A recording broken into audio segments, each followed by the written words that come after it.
Picture a country house, not a grand one, nothing as dramatic as a castle, but a decent, respectable Georgian house set back from a quiet road, surrounded by mature trees that are just beginning to lose their leaves in the October chill.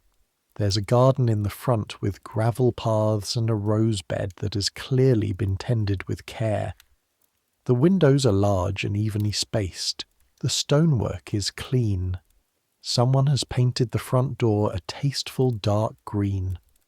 From the road, it looks like the kind of place a prosperous Edinburgh physician might retire to. The kind of place where Sunday dinners happen, where the coal fires are always lit and the library always has something good to read. Now fill it with screaming.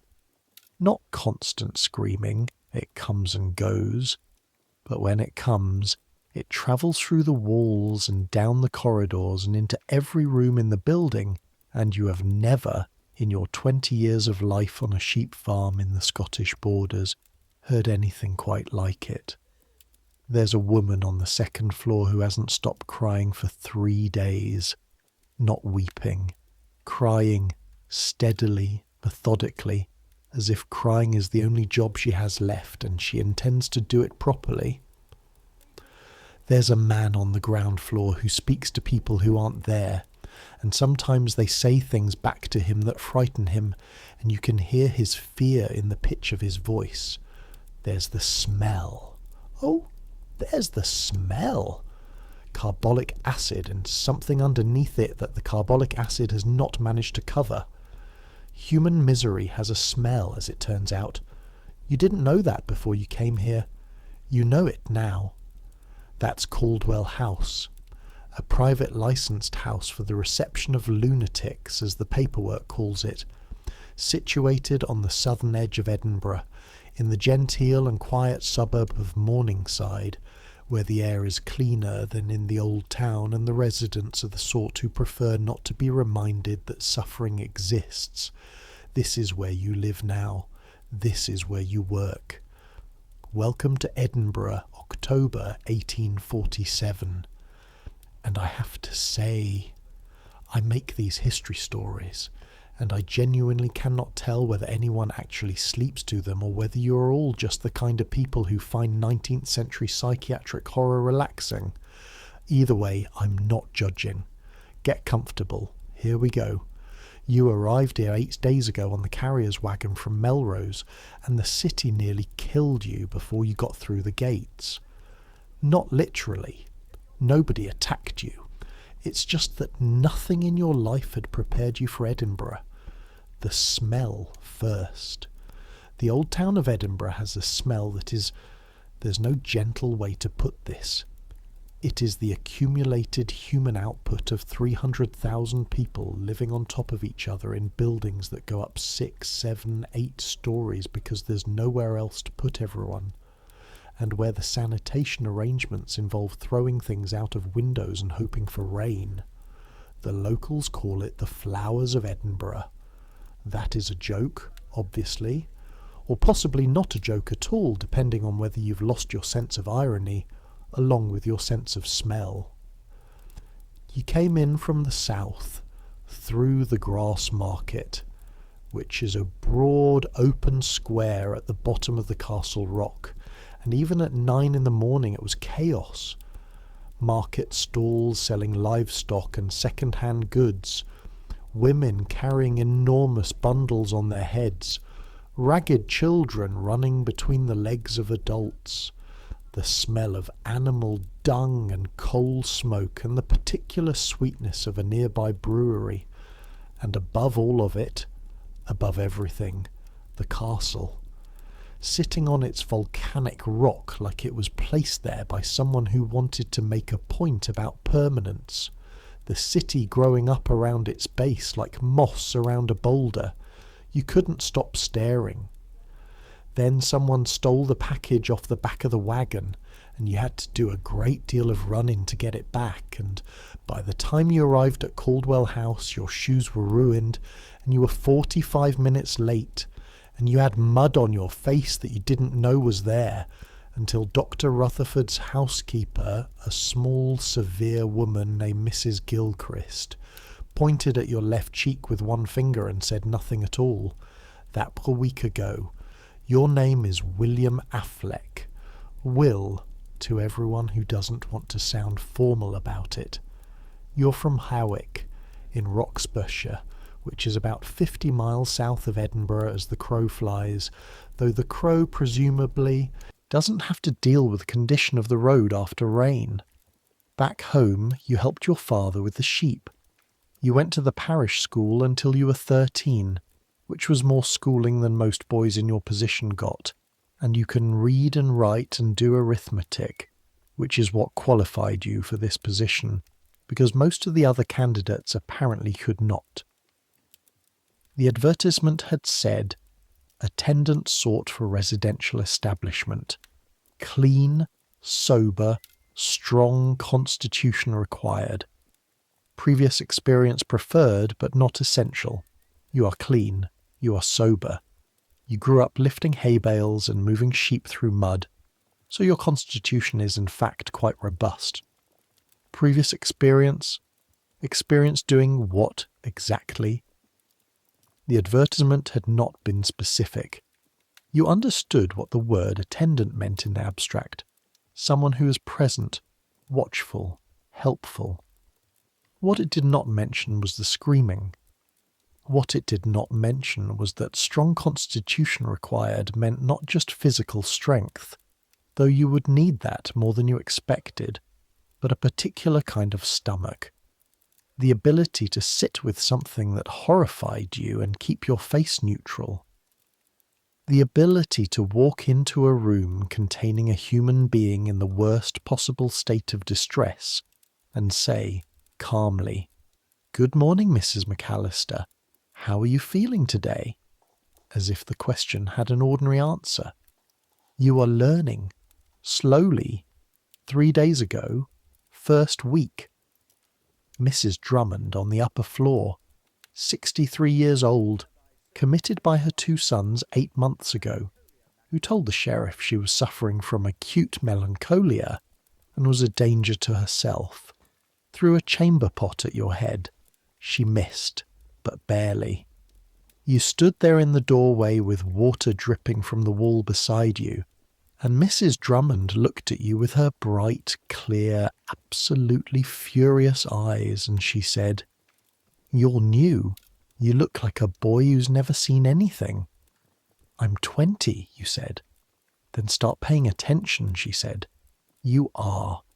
Caldwell House has 23 patients.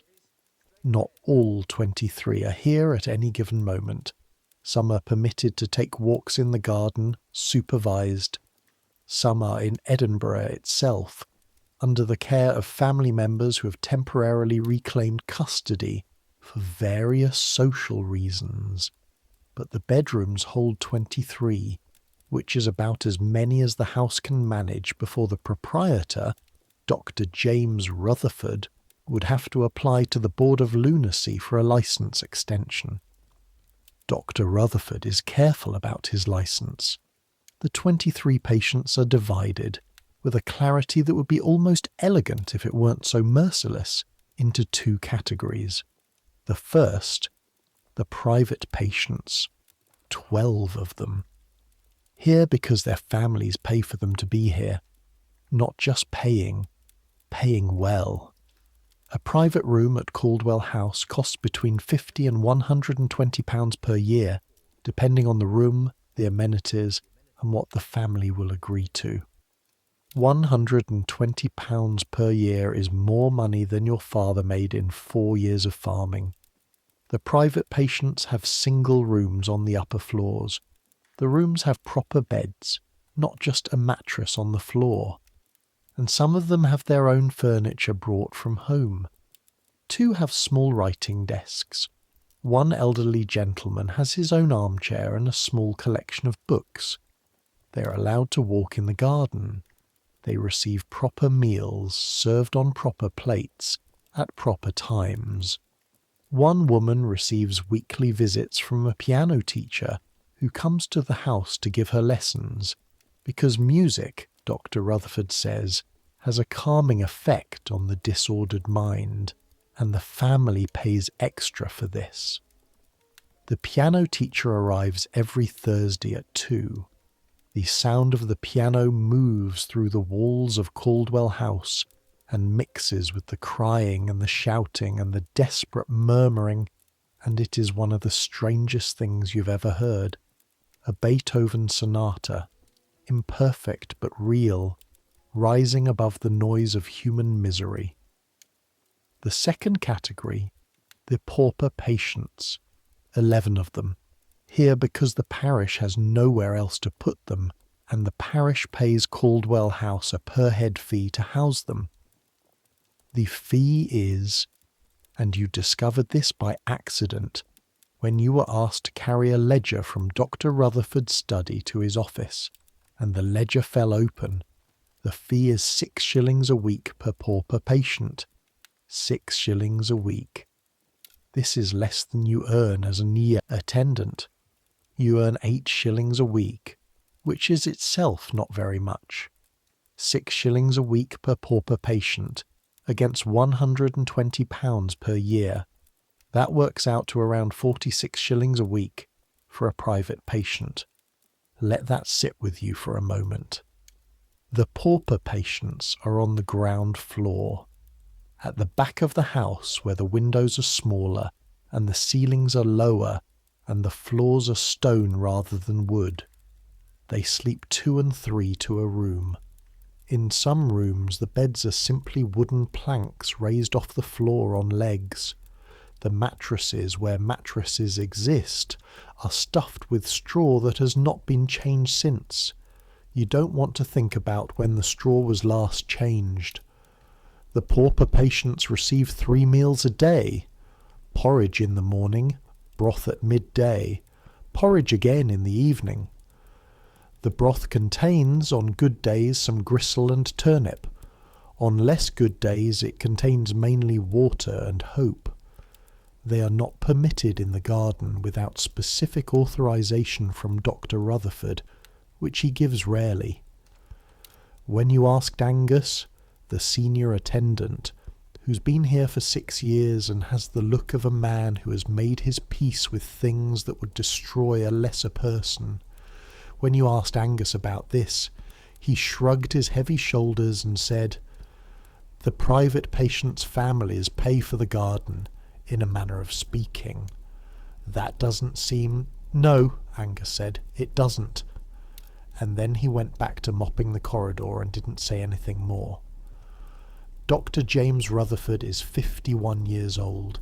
He trained as a physician in Edinburgh in the 1810s, worked for a decade in the Royal Infirmary, and then bought Caldwell House from its previous proprietor, a man named Dalrymple, who had the good sense to retire before the authorities looked too closely at his methods, in 1831.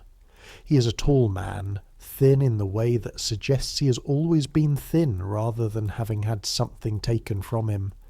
He has grey hair that he keeps short and a grey beard that he keeps neat, and he wears every single day a black frock coat that is immaculately maintained but must be by now at least a decade old. He smells of pipe tobacco and something chemical, not unpleasant, just present. The smell of a man who spends his days around medicines. He is not, by the standards of his era, a cruel man. This is important to establish, because in the 1840s, in Scottish private madhouses, not cruel by the standards of his era, covers an extremely wide territory. There are licensed houses in Edinburgh and Glasgow where patients are chained to walls, where they're kept in their own filth, where the attendants regard them as animals and treat them accordingly, where the word treatment means restraint, and restraint means a chair bolted to the floor with leather straps across the chest and wrists, and the patient in it for hours or days. Dr. Rutherford does not do these things. He believes in what the reformers call moral treatment, the idea, genuinely radical in some quarters, that people suffering from mental illness are still people, that they respond to kindness, to structure, to purposeful activity, to being spoken to as if they are capable of understanding words. He has read the work of William Tuke, who founded the York Retreat in England in 1796, on the principle that the mentally ill should be treated with humanity rather than coercion. He has read Samuel Tuke's account of the retreat, the book that became something like a Bible for reformers. He believes in these things. He genuinely does. He also runs a profitable private business. He has a mortgage on Caldwell House. He has 3 children in Edinburgh whose education costs money. He has a wife who, and this is not something you know yet but you will learn, drinks a quantity of laudanum each evening that would concern a more attentive physician. He believes in moral treatment, and he cuts corners on the pauper patient's food budget, and he employs attendants at minimal wages, and he does not inspect the lower wards as often as he should. He's a man of his era. He holds contradictions the way a coat holds its shape after the body has left it. From a distance the form looks right. Up close you start to notice where it sags. He called you into his study on your second day and told you the rules. You will address patients by their title and surname at all times. You will not strike a patient under any circumstances. You will not restrain a patient except in cases of immediate danger to themselves or others, and then only with the minimum force necessary. You will report any concerns about a patient's condition to me or to Angus immediately. He paused, looked at you over his desk with eyes that were, above everything else, tired. These patients are ill, Mr. Affleck. Not wicked, not depraved, not possessed, as your grandfather's generation would have believed. Ill. They deserve to be treated as patients, not prisoners. Yes, sir, you said. Can you do that? I believe so, sir. He looked at you for a long moment. Something in his expression that you couldn't quite read. Not doubt exactly. More like the recognition that what you believe and what you will be capable of when tested are not always the same thing. Good, he said. Angus will show you the wards. Then he went back to his papers, and you were dismissed. Angus McTavish is 38 years old and looks 50. He grew up in Glasgow, worked in the docks for a decade, broke his left wrist in an accident that never properly healed, and found himself, through a sequence of events he has never fully explained and you have not pressed him on, at Caldwell House 6 years ago as a junior attendant and is now senior. He is a large man, broad in the shoulders, with hands that could close around a bucket handle and leave marks in the metal.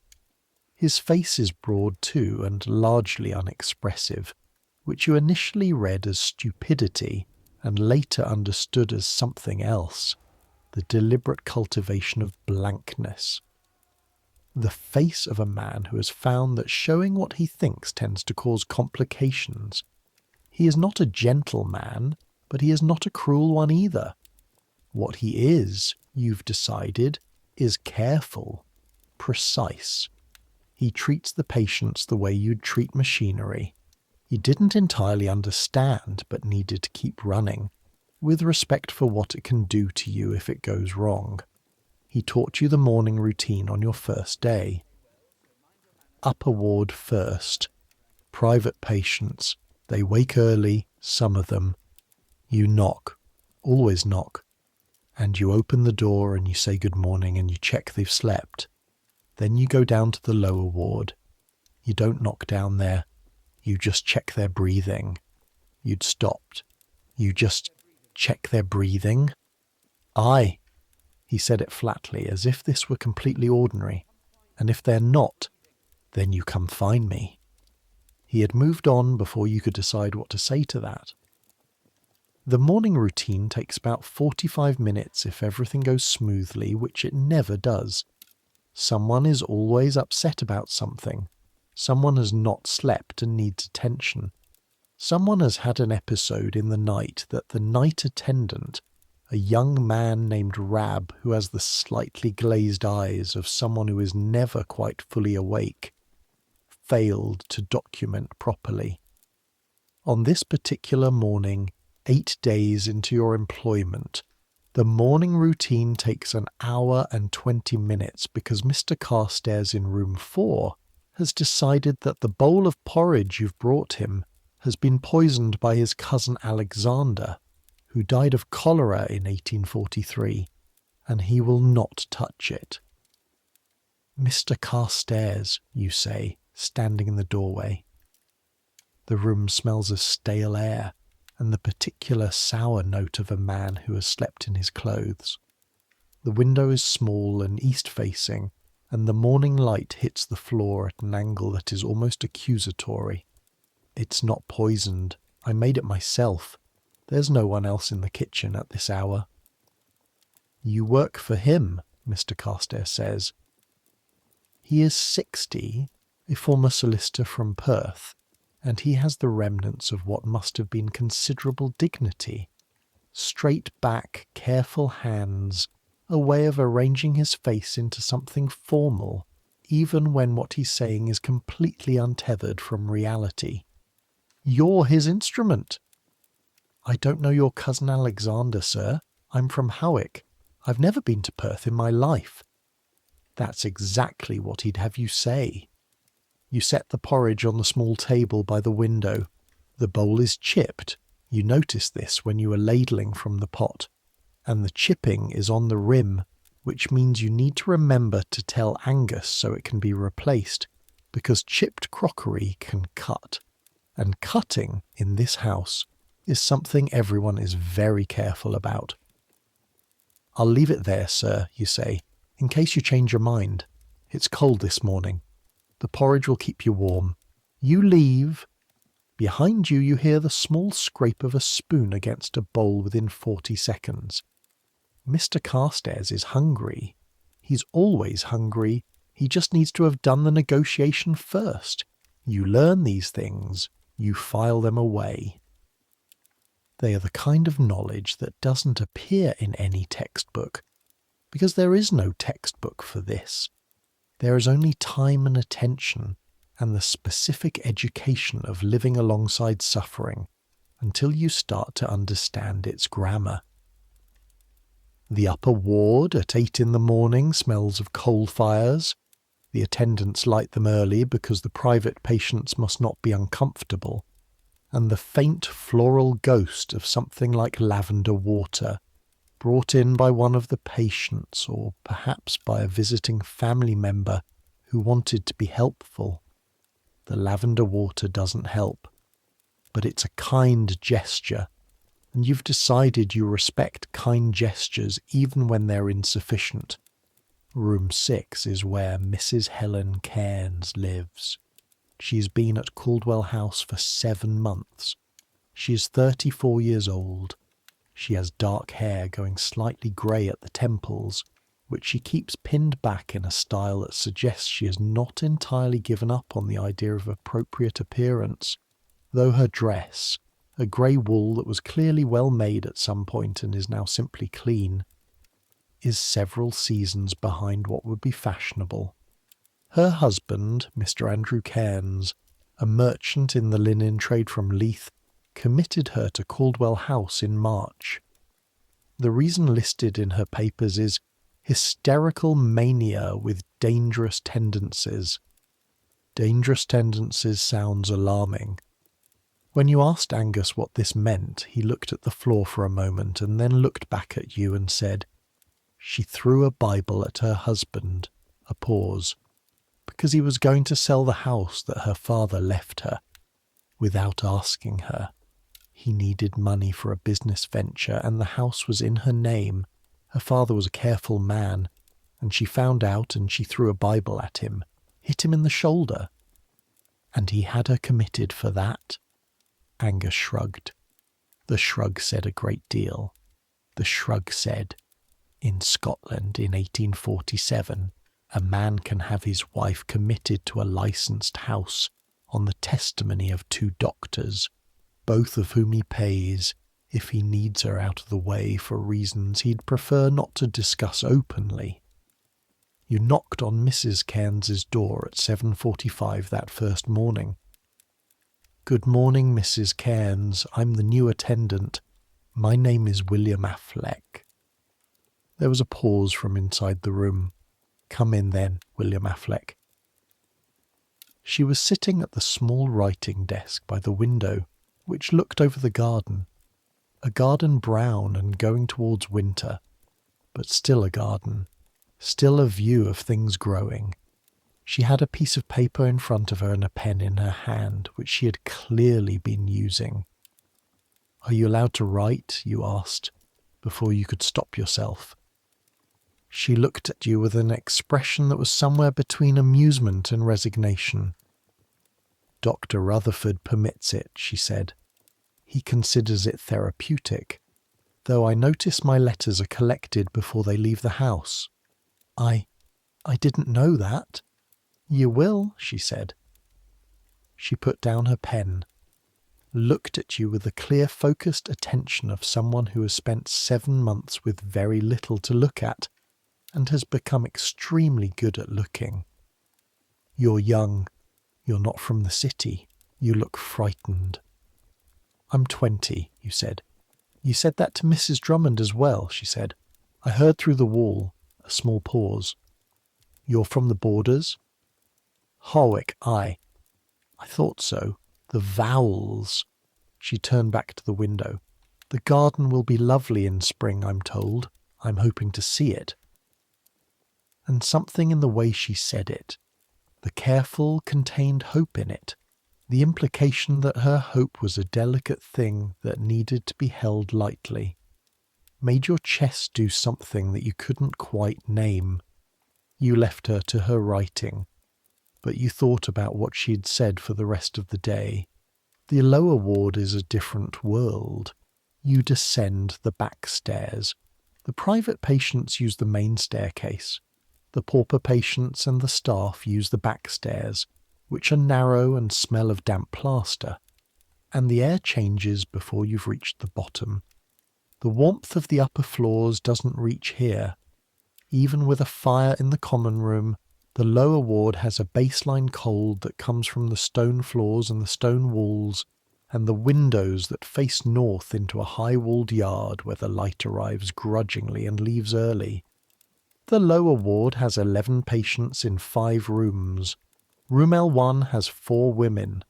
Their names are Bessie, Margaret, Jean, and a woman who answers to nothing, and whose name nobody is sure of because she arrived from the parish without proper documentation. She is perhaps 45, perhaps 60. Her skin has the quality of something that has been outdoors in all weathers for a long time.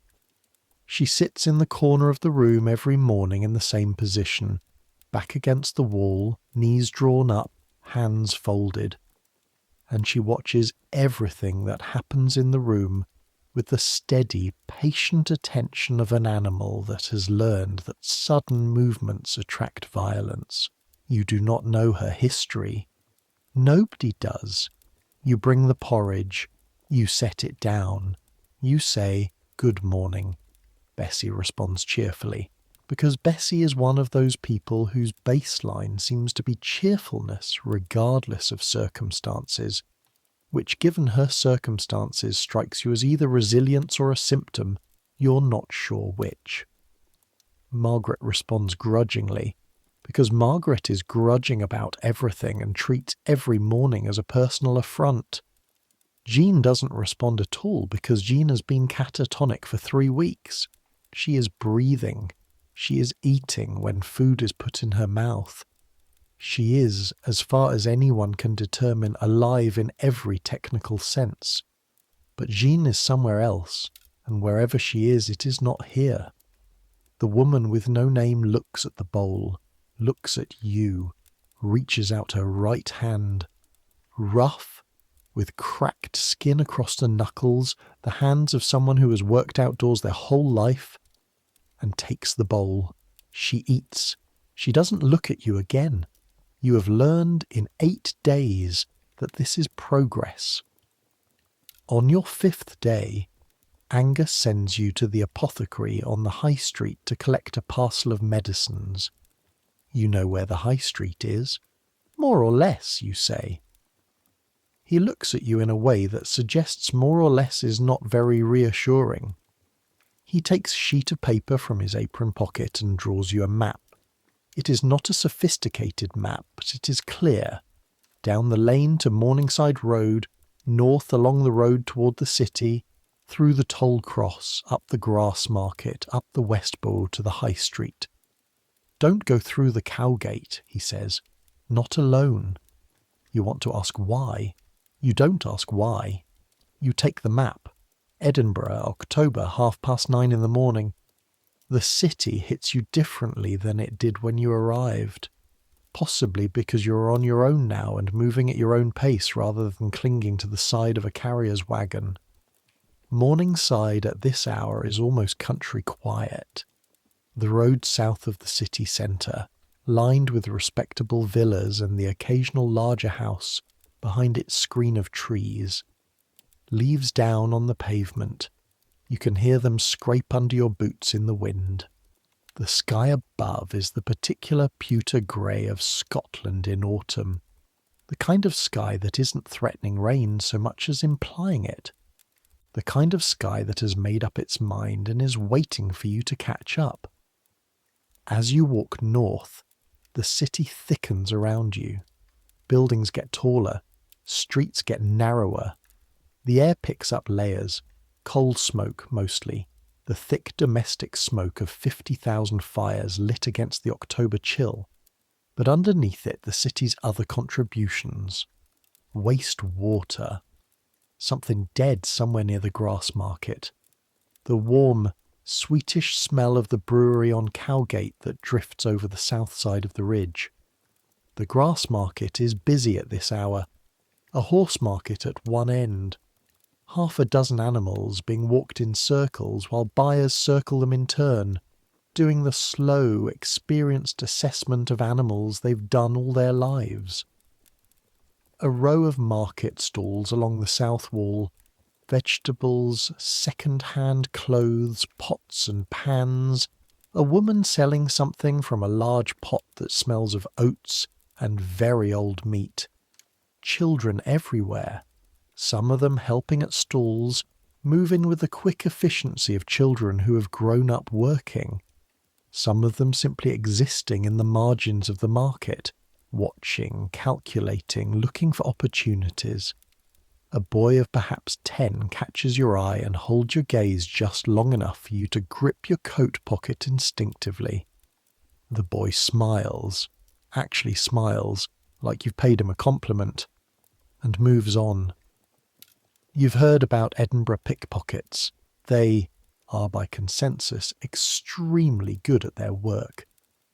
The Westbow curves up from the grass market to the high street in a steep, tight spiral, its buildings leaning in from both sides until in places the upper floors of opposite houses are close enough for their occupants to reach out and shake hands through the windows. The smell up here is extraordinary. Not in a good way. The way of something complex and layered that rewards, or perhaps punishes, close attention. Cooking from 100 kitchens, the sharp note of tallow candles. Something rank from a close, one of the narrow alleyways that cut between the buildings and led down into the shadowed layers of the city. These are the closes. Edinburgh's old town is built on a ridge, with the castle at the top and Holyrood at the bottom, and the main street, the Royal Mile, running along the spine. The closes are the ribs shooting off both sides, plunging down into the dark. You look into one as you pass, a narrow passage, maybe 6 feet wide, descending steeply into shadow. Buildings rise on both sides so tall they block most of the sky. Somewhere in the darkness at the bottom, people are living, working, somehow surviving. "Move on if you're moving," says a woman behind you, not unkindly. You move on. The Edinburgh High Street at 9:30 in the morning is... The closest thing you can think of is the description in the Bible of that great multitude which no man could number. People moving in both directions simultaneously, with no apparent system for how the opposing flows manage to coexist. Carts and horses add themselves to the human mass. Sedan chairs. There are still sedan chairs in Edinburgh in 1847, carried by men of considerable strength and patience, weave through the crowd with a practised confidence that suggests the crowd parts for them by instinct rather than reason. Above all of it, the buildings. 6 stories, 7, 8. The tallest buildings in Europe, someone once told you. Edinburgh's answer to limited ground space is to build up rather than out, and the result is these great stone tenements that block the sky and trap the smells and contain within their floors and walls the entire cross-section of society. Lawyers at the top where the air is better, artisans in the middle, the poorest in the basement where the light doesn't reach, everyone stacked on top of each other, everyone sharing the same air. The apothecary is on the north side of the High Street, a third of the way down from the castle. The sign above the door shows a pestle and mortar, and the name A. Grant and Son, Apothecaries and Druggists. The smell inside is entirely different from the street outside. Clean, sharp, resinous, camphor and turpentine and something sweet that you can't identify. The shelves are lined with brown glass bottles, each with a neat label in copperplate handwriting. The man behind the counter is young, about your age, with ink on his fingers. He collects the parcel for Caldwell House without comment. He's done this before.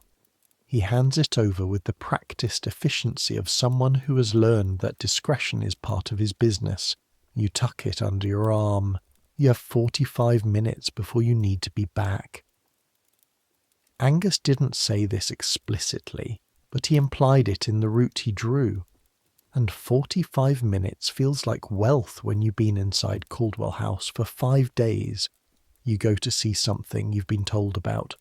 Greyfriars Kirkyard is a 10-minute walk from the High Street, down through a series of closes and around the back of the university buildings.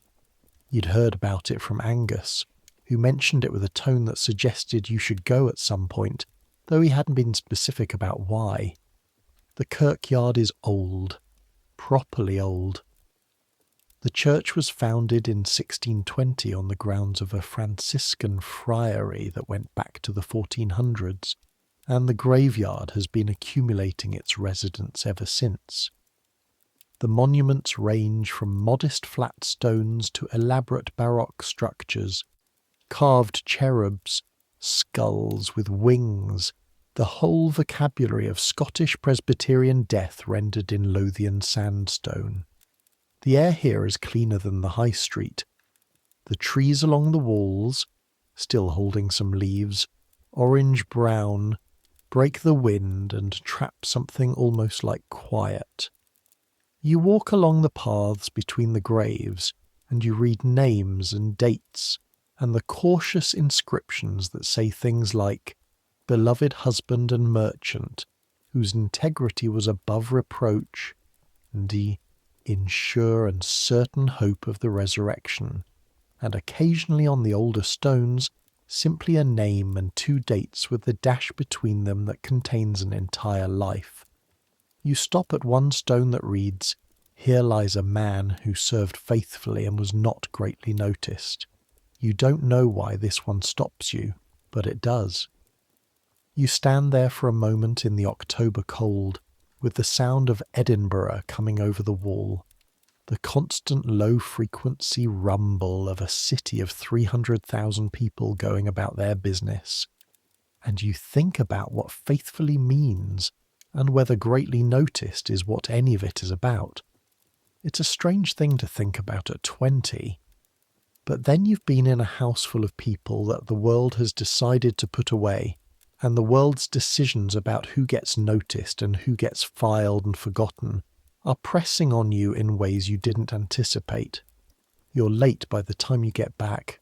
Not badly late. 5 minutes. But Angus notices. He says nothing. He says it in a very particular way. The parcel from the apothecary contains, as you discover when Angus unpacks it in the dispensary room, several things: morphine, a brown bottle, quite large. For the night sedation of patients who would otherwise not sleep, and who cannot be allowed to not sleep, because a patient who hasn't slept in several days becomes a patient who is very difficult to manage in a house with 22 other patients. Laudanum. Tincture of opium in alcohol. This is, again, a large bottle. Laudanum is used extensively in this era for everything from headaches to female nervous complaints to the management of difficult patients. It is also, you will eventually learn, what Mrs. Rutherford takes every evening in her tea, bromide of potassium, for what Angus calls the excited ones, a preparation of rhubarb and senna. Because whatever is wrong with you, a good purge will sort it out apparently, or at least keep you occupied thinking about the purge rather than whatever you were doing before. And, tucked at the bottom of the parcel, wrapped separately in a piece of oilcloth, several small packages that Angus picks up and looks at for a moment, and then sets aside without unpacking. What's that, you ask? For Dr. Rutherford, he says. The way he sees it closes the subject. Later, weeks later, you will understand that this is the chloroform. The use of chloroform as a restraint for extremely agitated patients is, in 1847, a relatively new technique. And here is the thing about that date, 1847. Because in November of this very year, a man named Dr. James Young Simpson, working in Edinburgh, will demonstrate to the medical profession that chloroform can be used as a surgical anaesthetic, will breathe it himself at his dinner table with colleagues and wake up on the floor and announce that this is the most extraordinary thing he has ever experienced. Edinburgh in 1847 is a city in which the modern world is being invented, piece by piece, in rooms not far from where you're standing. You don't know this yet. You're unpacking medicines in a dispensary that smells of camphor and carbolic, and Angus is telling you to make sure the morphine cabinet is locked, and Mrs. Macpherson on the lower ward is asking through the wall if there's any porridge left. The modern world can wait. 3 days after your visit to the apothecary, you're assigned to the upper ward in the afternoon, which means sitting in the common room on the first floor while the private patients take their afternoon exercise and making sure nothing goes wrong. The upper common room is comfortable by the standards of Caldwell House, which means there are 2 armchairs and a sofa, a table with a chessboard on it that nobody currently uses, a small bookcase with 12 volumes, and a fire that is kept burning from morning until supper. Afternoon supervision is also, you realise quickly, one of the few opportunities some of these patients have to talk to someone who isn't Angus, or Rab, or Dr. Rutherford. Mr. Morrison, 68, a retired advocate who is here because his family are having a complicated dispute about his estate that requires him to be declared incompetent, though he is, as far as you can tell, entirely competent, has strong opinions about Disraeli.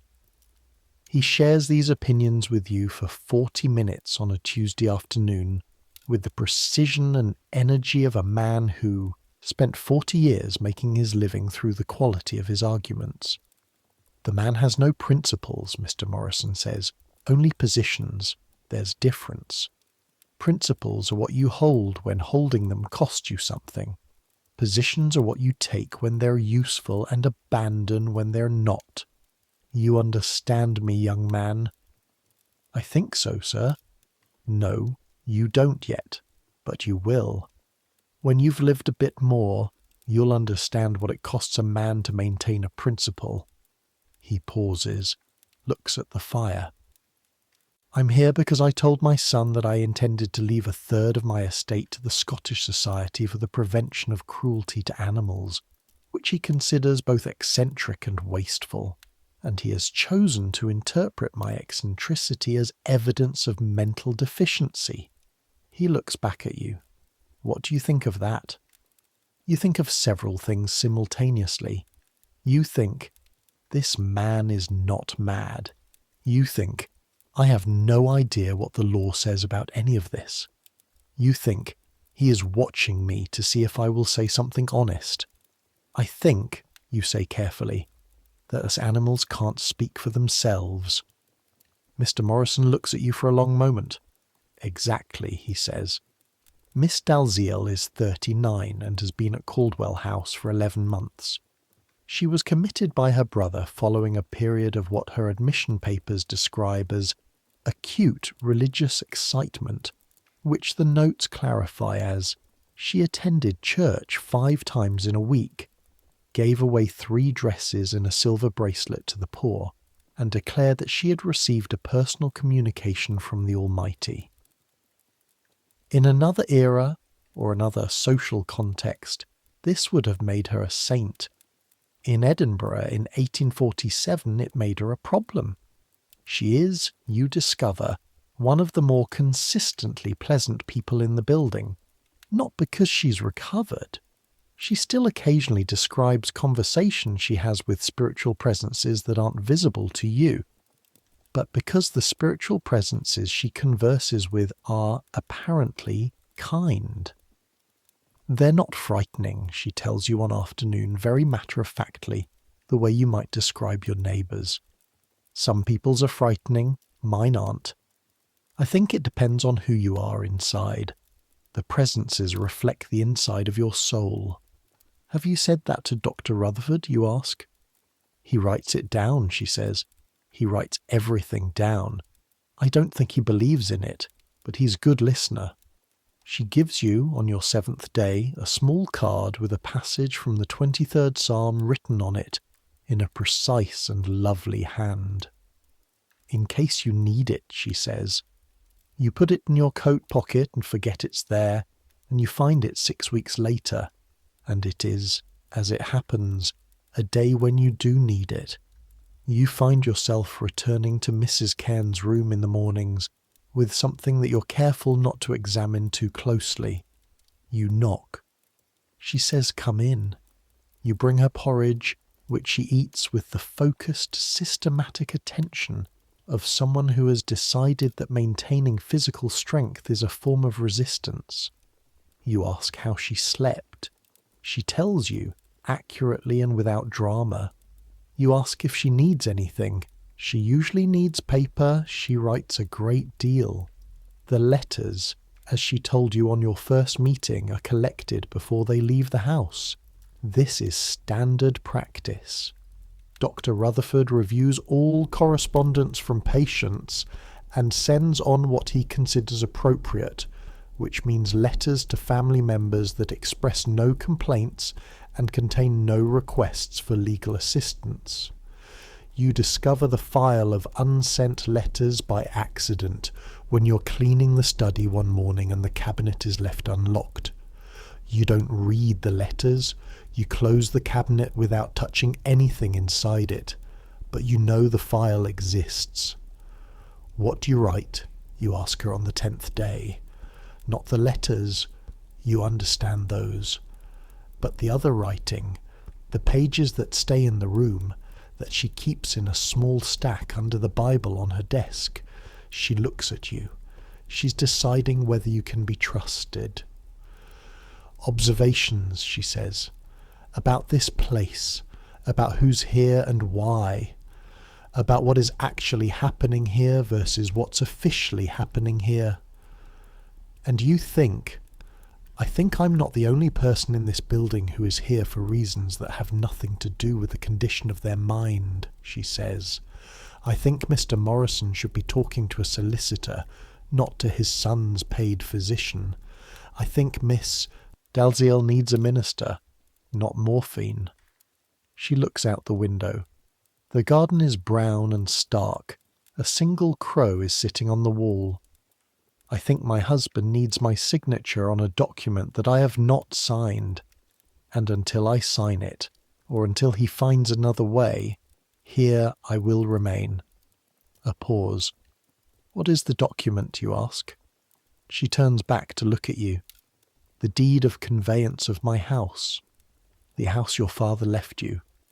My father left it to me specifically because he knew exactly who Andrew Cairns was. My father was a careful man. She picks up her pen again. The conversation is over. You carry the empty porridge bowl out of the room, down the corridor and back to the kitchen, and the whole time you are thinking about her voice when she said, "Here I will remain." The patience in it. The long patience of someone who has decided that time itself is a resource she still has, even here. The night attendant, Rab, is 22 years old and appears to have had every drop of initiative drained out of him by the general experience of living. He does his job, he's present, he checks on patients, he alerts Angus if there is a crisis, but he does it with the automatic, thoughtless efficiency of a man who has carefully removed all meaning from his actions to make them bearable.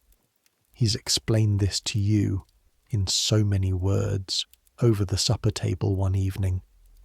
You can't let it get to you, he says, chewing on bread that is several days past fresh. The sounds, the things they say, you have to sort of... He makes a gesture with his hand that means, put up a wall, and if something actually needs doing, then I do it, he says, slightly offended. I'm not saying don't pay attention. I'm saying don't feel it too much. You'll last about 2 weeks if you feel it too much. He has a point. You're aware he has a point. But on the night you can't sleep, the 10th night, when the wind is moving through the eaves of the house, and something about the sound is wrong enough to keep you awake in the small room you've been given off the back corridor, you lie in your narrow bed, and you listen to what the house sounds like at 2 in the morning. And the house at 2 in the morning is an education. The crying from the upper floor, Mrs. Whitelaw, who's been here for 2 years and who cries every night from around 11 until around 4, and who sleeps apparently dreamlessly from 4 until 8, and who during the day is composed and pleasant and plays chess against herself with patient concentration. The crying has a rhythm to it by now. You've learned to hear the rhythm rather than the content. From below, from the lower ward, through 2 floors of stone, something you can only half hear. Not conversation. More the murmuring of a single person, or possibly several people, who are talking in their sleep, or talking to nothing, or talking because talking is what's left when everything else is gone. And then, at what you estimate is 2:30 in the morning, a sound that is different. A sharp, short sound. Metal against stone, maybe, or wood against stone. Something struck, or something dropped, or something that was being held and is now being held no longer. You lie still and wait to see if it repeats. It doesn't, but sleep doesn't come back for another hour. In the morning you ask Angus about the lower ward at night, not mentioning the sound specifically, just asking in general terms. He looks at you with that blank face of his that you've come to understand is not blankness at all, but rather a very controlled expressiveness. The lower ward, he says, is quieter at night than you'd expect. In the day is when it's harder. Why? Because in the day they know what's happening to them and where they are. At night they're elsewhere. And that's easier for most of them. He pauses. There was a woman on the lower ward last year, before you came, who was worse in her sleep than awake, shouting, moving. Dr. Rutherford had her on morphine at night, which helped, but then the morphine stopped helping and she needed more, and he stops. What happened to her? She was transferred, he says, to the Royal Edinburgh, the big one. He means the Edinburgh Lunatic Asylum on the edge of the city, the public asylum, funded by the city and the county, which is where pauper patients go when they're beyond what a private house can manage. Was she better off there? Angus picks up a cloth and begins wiping down the already clean surface of the dispensary cabinet. She had more space, he says, in a manner of speaking. On the 14th day of your employment, a man from the Board of Lunacy visits Caldwell House. His name is Mr. Peter Dunbar. He's 45, wearing a good coat, and he carries a leather case containing the paperwork that the board requires. He has the manner of a man who performs a function that everyone involved would prefer not to examine too closely. Efficient, professionally pleasant, not asking questions the answers to which would cause problems. Dr. Rutherford receives him in the study with what looks like genuine cordiality, because Dr. Rutherford and Mr. Dunbar have been doing this dance together for years and they both know the steps. You're assigned to accompany Mr. Dunbar on his tour of the facility. The tour follows a route. The upper ward first, the private rooms, the common room with its fire and its chess set, the clean corridors, the well-maintained windows. Mr. Morrison engages Mr. Dunbar in a brief exchange about parliamentary procedure that is clearly intended to demonstrate his complete competence. And Mr. Dunbar nods and makes a note that could mean anything. Mrs. Cairns greets Mr. Dunbar from the doorway of her room with the precise, measured courtesy of someone who has thought very carefully about what to say and is saying exactly that and nothing else. Good morning, Mr. Dunbar. I trust your journey was comfortable. Quite comfortable, thank you, Mrs. Cairns. How are you finding your stay? I find it what it is, she says. A smile from Mr. Dunbar. He writes in his notebook. He moves on. Then the lower ward. The lower ward is clean. Angus made sure of it last night. You helped him, mopping floors and replacing the worst of the straw, airing the rooms as much as the October chill permitted. The pauper patients are in the common room, seated, mostly quiet. The food, better than usual today, has already been served. The woman with no name is in her corner watching.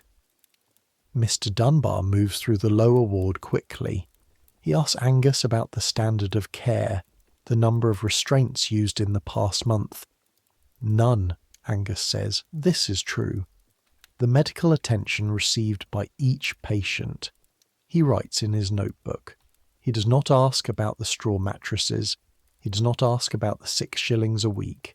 He does not ask why the pauper patient's common room has one small window that faces a wall. He is not a bad man. He is a man performing the function his institution has assigned him, to the degree that the institution requires, in a system that the institution has decided is adequate. In 1847, this is adequate. This is what passes for adequate. He stays for 2 hours. He accepts tea from Mrs. Gilchrist. He tells Dr. Rutherford that the facility is in satisfactory order and that his report to the board will reflect this. He leaves. Angus, watching from the window as the carriage pulls away, says nothing for a long time. Then he says, "Next one's in 6 months." 6 months of what passes for adequate.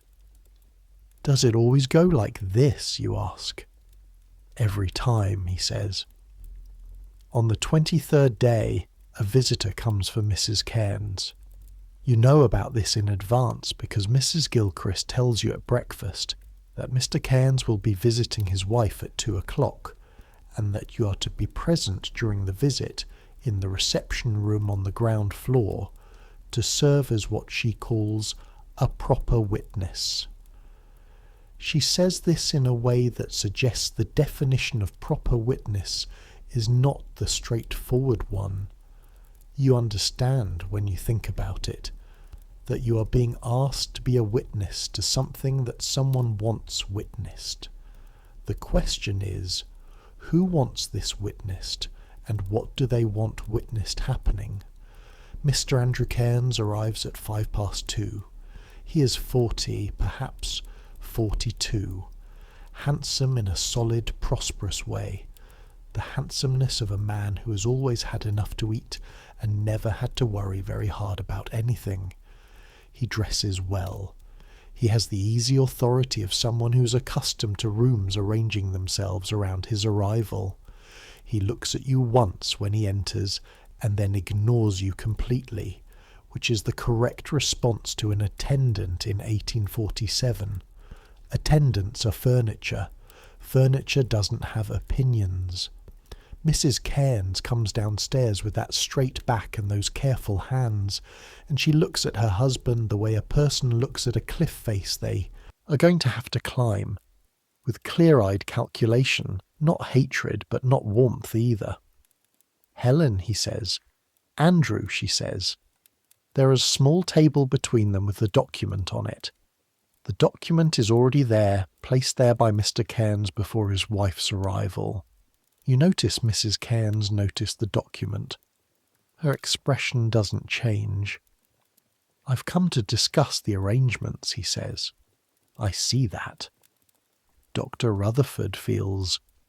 He glances at Dr. Rutherford, who is standing by the door with the careful neutrality of a man who has understood that he is participating in something with legal and moral implications and is trying to minimize his personal footprint. Dr. Rutherford feels that your continued stay here might benefit from a revision of your situation, that some resolution of the uncertainty regarding the Morningside property would relieve you of a source of distress that may be contributing to your condition. Mrs. Cairns looks at him. Then she looks at the document. "The Morningside property," she says. "My father's house. Our family home. My father's house," she says again. She says it very clearly. "Which my father left to me, in my name, specifically. Helen, which you intend to sell to cover losses from a speculation in flaxseed that went badly in the spring," she says.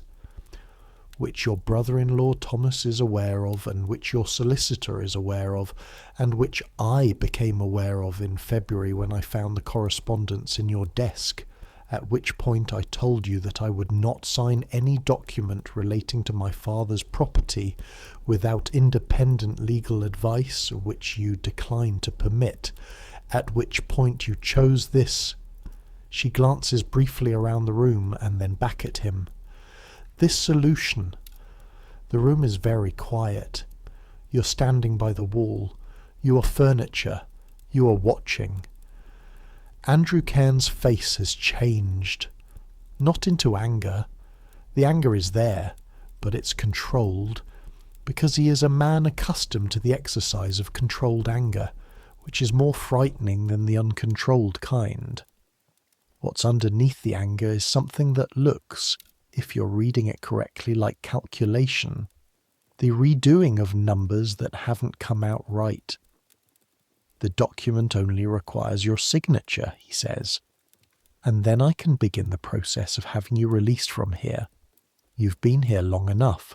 I've spoken with Dr. Rutherford, and he's agreed that with the proper resolution of this matter, he would be comfortable providing a certificate of recovery." He looks at Dr. Rutherford. Dr. Rutherford is examining a point on the wall slightly above and to the left of Mrs. Cairns's head. "You've already arranged the certificate," she says. A pause. "The certificate is conditional on my signature." The way she says it, the stillness in it, the understanding that she's completely clear about what is being offered here and what is being threatened. If she signs, she goes home. She loses her father's house. She goes back to being Mrs. Andrew Cairns of Leith, which means things you can only partially imagine and she can fully imagine, having lived it. If she doesn't sign, she stays. I need to think about it, she says. Helen, I said I need to think about it. Her voice doesn't rise. It doesn't need to. I've been thinking for 7 months, Andrew. I can think a little longer. Andrew Cairns stands. He looks at his wife for a long moment with an expression that is not quite anything you can name. Not love, certainly, but not pure hostility either. Something more complicated. The expression of a man who is dealing with a problem that was once a person. I'll come back in a week, he says. I know you will, she says. He leaves. Dr. Rutherford leaves with a glance at you that says, we will not discuss this. Mrs. Cairns sits alone in the reception room for a moment, and then she stands with that straight-backed precision, and she goes upstairs. You follow at a distance. Outside her door, you stop. You want to say something. You're not sure what. She opens the door without looking back at you and says quietly, don't. And then she closes it. That evening after supper you find Angus in the small room behind the dispensary, where he sometimes sits and smokes his pipe in silence for an hour before bed. It is, you've understood, his version of a closed door, but the door is open tonight. You sit in the other chair without being invited, which is presumptuous and also necessary. Angus looks at his pipe for a while, then at you. The Cairns woman, you say. I? Can she... Is there any legal... In Scotland, Angus says, a married woman committed to a licensed house on the certificate of 2 physicians can be released by her husband at any time. She can also petition the Board of Lunacy herself. The board may or may not respond. The response, when it comes, takes a long time. How long? Months, sometimes years. He draws on the pipe. There have been cases. You'll read about them if you look in the newspapers. Cases where women were kept in licensed houses for years while the legal questions were sorted out. One woman in England was in a private house for over a year before a journalist found out and wrote about it, and there was a public outcry, and Parliament got involved. But in this case, nobody is writing anything in any newspaper, and the Board of Lunacy visits twice a year and sees what we've prepared for them to see, and Mrs. Cairns has been here 7 months, and the only people who know about the document are in this house. And her husband. And her husband. A long pause. Outside, the wind in the trees. Inside, the small domestic sounds of a house settling for the night. What will he do, you ask? When she still won't sign? Angus looks at the ceiling. He has options, he says. He can apply to transfer her to a facility with fewer amenities, less freedom to write letters and decline porridge for 5 minutes and engage with attendants in long conversations. He glances at you briefly. A facility where the management might be more cooperative. You feel something cold move through you that isn't the October wind. He can do that. He's paying the fees, Angus says. He can move her where he likes. And Dr. Rutherford would allow that. A pause that is longer than the others. Dr. Rutherford is a man with a mortgage, Angus says. Andrew Cairns is a man with money and connections and a solicitor who knows how to write letters that mean things without quite saying them. He finishes his pipe, knocks the ash out into the small brass bowl he keeps for the purpose. There's not much you can do, he says. or me, or anybody in this house. A pause. What she should do, what someone in her position should do, is get a message out to someone she trusts, someone with means to engage a solicitor who isn't her husband's solicitor, someone who can petition the board on her behalf. He stands. The conversation is over. Her letters, you say, the ones in Dr. Rutherford's cabinet. He looks at you. The blankness of his face is for once not quite complete. I didn't say that, he says. He goes upstairs. You sit in the small room for a long time after he leaves, watching the pipe smoke drift and the candle burn and the darkness outside the window get darker. This is what you do. Not immediately.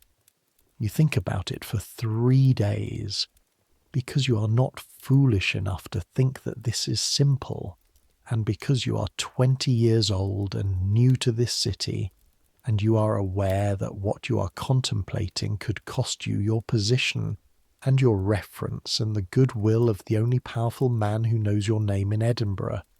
But you also are the son of a man who once, at considerable personal cost, testified against his landlord in a dispute about water rights, who lost a field for 3 years as a consequence and replaced it with another one eventually. Because eventually the law works, or at least it works enough. Your father told you that story when you were 9. He didn't tell it as a moral lesson. He told it as a fact about himself that he wanted you to know. You've been thinking about that distinction since. On the 3rd day you do this. You go to Mrs. Cairns in the morning with her porridge, and while you're setting down the bowl, you put your hand briefly on the desk beside the writing paper, and you say, still looking at the bowl, "Your letters are kept in the cabinet in the study. The cabinet is locked, but if you were to write a letter and give it to me, and I was walking past the post office on the high street on an errand from the apothecary, which I may be doing on Thursday," you pick up the empty bowl from the previous day. You go to the door. It's possible, you say, that such a letter would not require the cabinet. You leave. You do not look back. On Thursday morning, when you bring the porridge, there is a folded letter on the desk beside the bowl, addressed in her careful handwriting to a name and address in Edinburgh's new town. The address is the kind of address, Heriot Row, one of the elegant Georgian streets of the new town, that belongs to people who have solicitors of their own, the kind of people whose solicitors know the kind of people who sit on the board of lunacy. You take the letter. You put it in your coat pocket next to Miss Dalziel's psalm card. You walk to the apothecary on Thursday morning to collect a parcel of medicines. You pass the post office on the high street. You continue walking for perhaps 20 steps past it. You stop. You go back. You post the letter. You feel, as you emerge back onto the high street, with the noise and the crowd and the cold smoke and the October wind, something that is not quite fear and not quite relief, and is mostly just the sensation of having crossed something that you cannot uncross. It's done. Whatever happens next, it's done. The following Sunday, Dr. Rutherford gives the staff the morning off for church, as he does every Sunday. You walk east from Morningside through streets that are quiet with Sunday morning, past the kirk from which the sound of singing escapes into the cold air, past the market squares empty of their weekday stalls, past the closes and the high stone tenements of the old town, through Holyrood and into the park. Arthur's Seat is the hill at the centre of Holyrood Park, a volcanic remnant, 823 feet above sea level, rising abruptly from the flat ground around Holyrood Palace, like something placed there by a particularly dramatic god. It takes you about 40 minutes to climb, not a difficult climb, but a steep one in places, and your boots slip once on damp rock, and your heart does something interesting before you catch yourself on an outcrop. Your hands press flat against the cold stone, fingers finding the rough grip of it, and for a moment the whole city is below you, and you are one misstep from a very undignified fall. You don't fall. At the top, the wind is significant.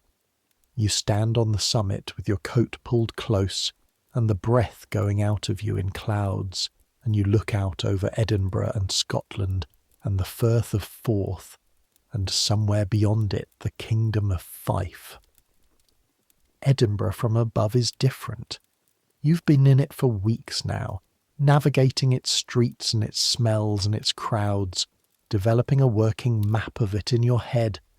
The castle on its rock, the high street running down from it, the new town spreading out to the north in its orderly Georgian grid, the old town cramped and layered and dense to the south. From up here, you can see the whole thing at once. The new town is just that, new.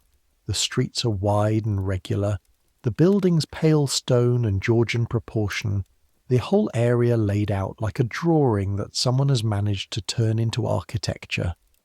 Prince's Street along the south edge, with the castle rising beyond it, the gardens between the old and new parts of the city like a green scar across the landscape.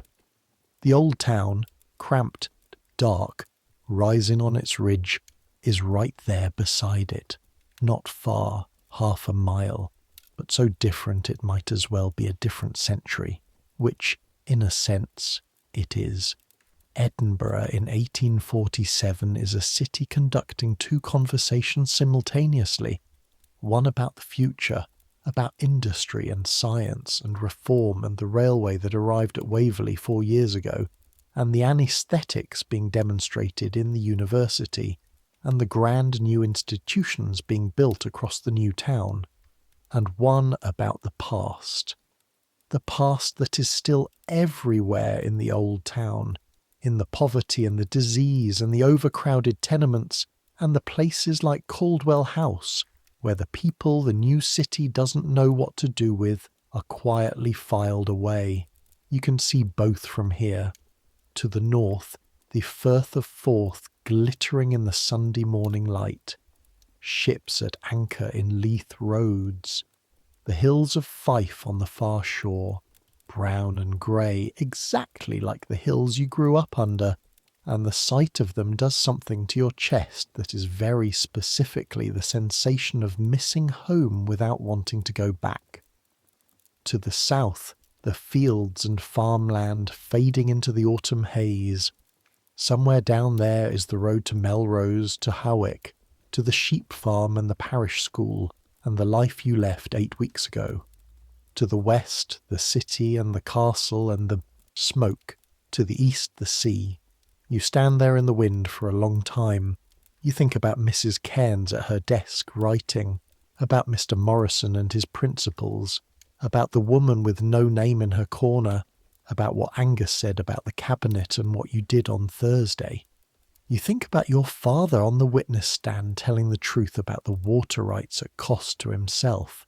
You think about what it means to do a thing and not be able to undo it. The wind is very cold up here. It comes off the sea with nothing to slow it down, and it gets inside your coat and into your hair and into the bones of your face, and it is so thoroughly present, so entirely physical, that it is impossible, standing in it, to be anywhere else. You're here, on top of this hill, in this city, in this life. That's something. You start down. 3 weeks after you post the letter, a solicitor named Mr. Archibald Menzies appears at Caldwell House. He arrives at 11 in the morning unannounced. He is perhaps 50, with a Dundee accent and the bearing of a man who is accustomed to being underestimated and has decided to stop minding. He presents to Mrs. Gilchrist at the door a card and a document from the Board of Lunacy, authorising him to visit and interview Mrs. Helen Cairns in private, without the presence of the proprietor of the facility or his staff. Mrs. Gilchrist takes the documents to Dr. Rutherford. Dr. Rutherford reads them. He looks at them for a long time. You can see this from the corridor, through the half-open study door, turning something over in his mind, the mathematics of his situation. What he risks if he refuses access to a solicitor bearing board authorization versus what he risks if Andrew Cairns finds out what has happened. He permits the visit. Mrs. Cairns and Mr. Menzies are given the reception room. The door is closed. They are in there for an hour and 40 minutes. You don't know what is said in that room. What you know is that 2 weeks after Mr. Menzies' visit, Mrs. Cairns receives a letter. She reads it at her desk by the window. From the corridor, you're making your rounds, the door is open. You can see her reading it. You can see her read it through once, quickly, and then again, slowly, and then set it down and put her hands flat on the desk and look out the window at the garden. The crow is on the wall again. The garden is deep in November now, leafless and brown, the paths wet from the morning rain. She looks at the garden for a long time. Then she looks at the doorway and sees you. There are procedural steps, she says. It will take time. My husband will contest it. Yes, you say. The board moves slowly. I know. A pause. The crow on the wall. The November garden. But it moves, she says. And something in that, the precision of it, the careful allowance of the thing it allows, makes you understand that she is not telling you something reassuring. She's telling you something true, and true is better. Yes, you say. Now go on, she says. You have rounds. You go on. December comes to Edinburgh in steps. First the cold, which is a specific Edinburgh cold, not the country cold of open fields and wind across moorland, but the city cold of stone and shadow, where the sun drops behind the buildings at 2 p.m. and the temperature falls like a stone. The closes of the old town don't see sunlight at all in December. Whole streets exist in a permanent dusk for 3 months. Caldwell House fares better than the old town. The south-facing windows get some winter sun, and the fires are kept banked. But the lower ward is cold, properly cold. The stone floors, the north-facing windows, the insufficient blankets. You push for more blankets from the store cupboard, and Angus gives you what he has and tells you to ask Mrs. Gilchrist for the rest. And Mrs. Gilchrist has 2 more, and you put 1 each in the worst rooms. The woman with no name holds her blanket around her shoulders in the morning when you bring porridge, and she looks at it, and then at you, and then she does something she has not done in the 6 weeks you've known her. She nods, just once. A very small nod, almost imperceptible. You nod back. That's it. That's the whole exchange. But you carry it with you all day like something that matters. You've been here 2 months now, and the city has begun to fit itself differently around you. You know which closes to avoid and which are passable. You know the coffee house on Cockburn Street where an attendant's wages will buy you something hot and a seat by the window for half an hour. You know the bookseller on Parliament Square who has old issues of the Scotsman available for a halfpenny, and you've started reading the newspapers for the first time in your life. Because Edinburgh in 1847 is happening in the newspapers, the Irish famine and the relief efforts and the debates in Parliament and the railway expansion and the cholera that swept through just 3 years ago and might come back, and the arguments about the Factory Acts and the Poor Laws and the Lunacy Acts that are grinding their way through Westminster with the speed of geological processes, the Lunacy Acts. You read those ones carefully. The law in Scotland in 1847 says this: A person may be committed to a licensed house on the certificate of 2 medical practitioners, signed by a sheriff. The proprietor of the house must keep registers and submit to inspection. The inspector of the board may visit at any time. In practice, the 2 medical practitioners are often paid by the family. The sheriff signs what is placed before him. The inspector visits twice a year and is shown what he's meant to see. The law also says that a detained person may petition the board directly for release. In practice, the petition takes time, requires legal assistance to navigate, costs money, and is contested at every stage by the family, who also have legal assistance and money. You file these things. You're building a map of how things work, which is not the same as how they're supposed to work, and the space between those 2 maps is where most of human life actually happens. In mid-December, on a night when the frost is putting itself into everything, and you can see your breath in the corridor between the dispensary and the kitchen, Angus invites you to sit with him and drink a small glass of whiskey. This is not usual. This is, you understand, a significant gesture from a man for whom gestures do not come easily. The whiskey is good, not the kind you get in Howick.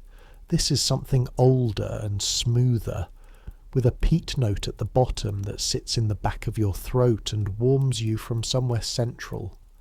The glass is thick and slightly rough at the rim, and you hold it with both hands, feeling the warmth of it seep into your cold fingers. "You've been here 2 months, Angus says. "Aye. And you haven't run?" "No." He looks at his glass. "Most of them run in the first month. The ones that can't manage it, they run early. The ones that stay." He pauses. "The ones that stay are either very strong or very stubborn, or they've stopped looking at it."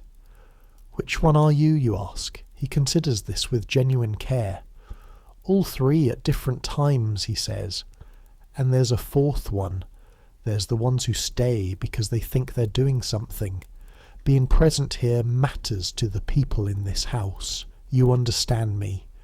Even if you can't fix anything, even if the law is what it is and the money is what it is, being a person in this corridor who sees them, who knocks on the door and says good morning and means it, that's something." A pause. "Mrs. Cairns," you say. "Aye." He drinks. Her petition is moving. Menzies is good. He'll push it through. "How do you know about Menzies?" He looks at you with that almost expression. "Dr. Rutherford told me. He's not all bad. He let it happen. He could have refused Menzies at the door. He chose not to." You think about this, about the man with the mortgage and the tired eyes who believes in moral treatment and cuts corners on the pauper patient's food and let a solicitor through his door when he didn't have to. "He's not all bad," you say. "Nobody here is all bad," Angus says. "That's the thing you have to hold on to. That's the thing that keeps you human doing this work." He finishes his whiskey. "Nobody's all bad. Some situations are all bad. That's different." He sets down the glass, looks at it. "Andrew Cairns isn't a monster," he says.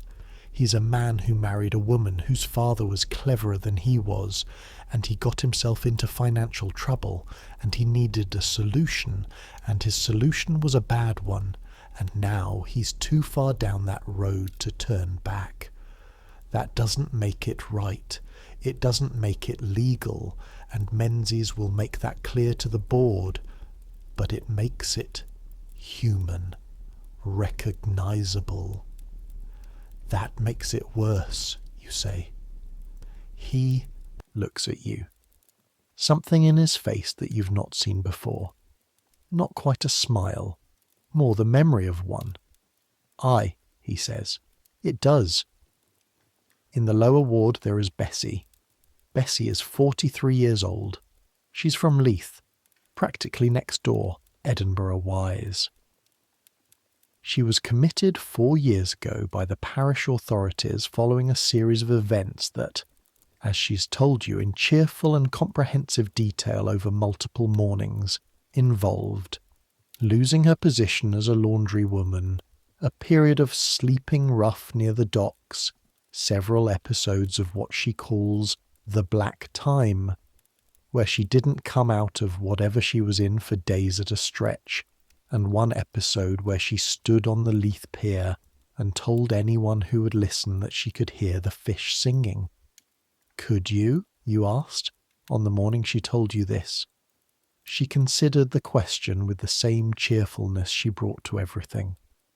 I thought I could, she said. I'm fairly sure now I couldn't, but at the time they were very clear. A pause. Nice voices, though, high-pitched. She's been in Caldwell House for 4 years. She'll probably stay indefinitely, or until the parish runs out of whatever budget it has allocated for her, at which point she will go to the Royal Edinburgh. She knows this. She accepts it. What she has not accepted is boredom. In the 2 months you've been here, Bessie has organised a system of shared blanket keeping among the lower ward residents that is more efficient than anything the official Caldwell House blanket policy manages. Taught the woman with no name 3 words in sign language that Bessie invented herself, because she decided that language wasn't the only way to communicate, and started a small garden in a pot on the lower ward windowsill, using soil scrounged from the garden and seeds from God knows where. The pot garden has 3 things in it. You're not sure what they are. Bessie says one of them is definitely thyme, and she's going to put it in the porridge when it's ready. You told Angus about the pot garden. He said, let her.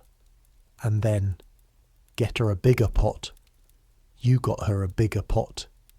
The plant that is definitely thyme is doing well. Miss Dalziel has been here 11 months. Her brother, who put her here, visits twice a year with the regularity of a man fulfilling an obligation and counting the visits. Her spiritual presences continue their quiet conversation with her. One December Tuesday, a minister appears at Caldwell House, not summoned by Dr. Rutherford, summoned by Miss Dalziel herself, who wrote to the minister of the church she attended before her committal, and whose letter was posted through official channels. Dr. Rutherford allows the visit. He sits in on it briefly, decides after 10 minutes that the minister is not going to do anything alarming, and excuses himself.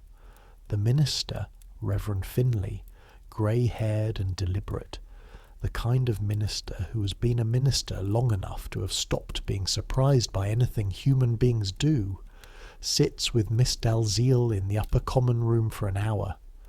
When the Reverend leaves, he stops you in the corridor. You're one of the attendants? Yes, sir. He has the kind of eyes that have seen a lot and learned to move lightly over what they see. Miss Dalziel, he says, how is she genuinely? You think about it. She's not unhappy, you say. She has her faith. She has her writing. She's kind to the other patients. And Dr. Rutherford? He lets her write. He lets her receive visits. You pause. He's not a cruel man. The Reverend nods slowly. Her brother is, he says, not quite under his breath. Then, more clearly, I'm going to write to him. Suggest that a period of supervised residency with a private family might be more appropriate than continued institutional care.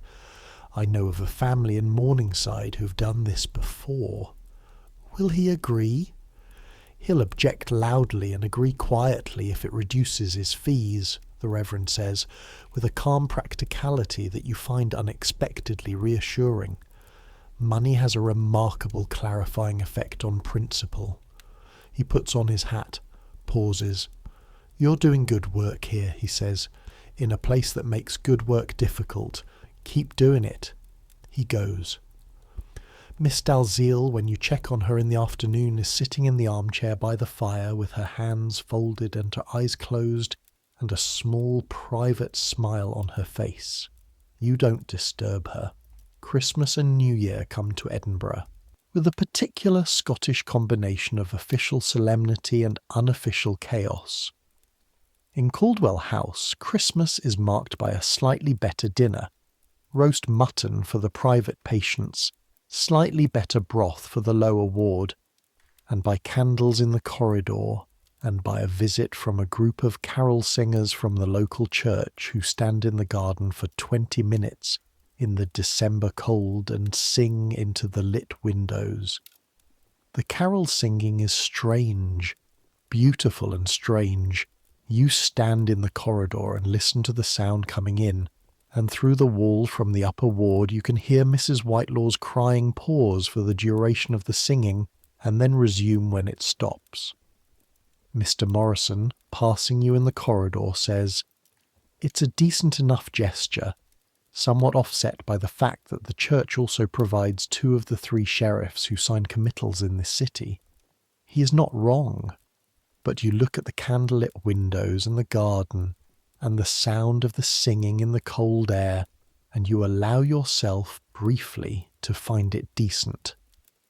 On New Year's Eve, Hogmanay, the great Scottish event, the night that matters here as Christmas matters in England and the city detonates, you can hear it from the house. Distant at first, and then less distant, and then simply everywhere. The sound of Edinburgh celebrating the year turning with the energy of a people who have learned, over centuries, to find celebrations where they can. This sound is enormous and cheerful and slightly threatening all at once, the way large collective joy often is. The patients on the upper ward are unsettled by the noise, not frightened mostly, but awake and responsive in ways they aren't at 11 on an ordinary Tuesday night. You do an extra round. Mr. Morrison is reading by his fire. Miss Dalziel is awake and tells you serenely that the Presences find the celebrations inelegant. Mrs. Cairns is at her desk writing, which at 11:30 at night is either dedication or insomnia. She doesn't look up when you check. The lower ward is surprisingly quieter. The noise from outside seems to move through the stone walls differently, arriving softer, like something heard through water. Bessie is asleep. The woman with no name is in her corner with her blanket, watching the window that shows a piece of sky, Edinburgh sky, heavy with cloud, lit from below by the fires and the gas lamps and the general burning energy of the city. "Happy New Year," you say softly to the room, to nobody in particular. The woman with no name looks at you. "Aye," she says, "just that. One word. It's the first word you've heard her say."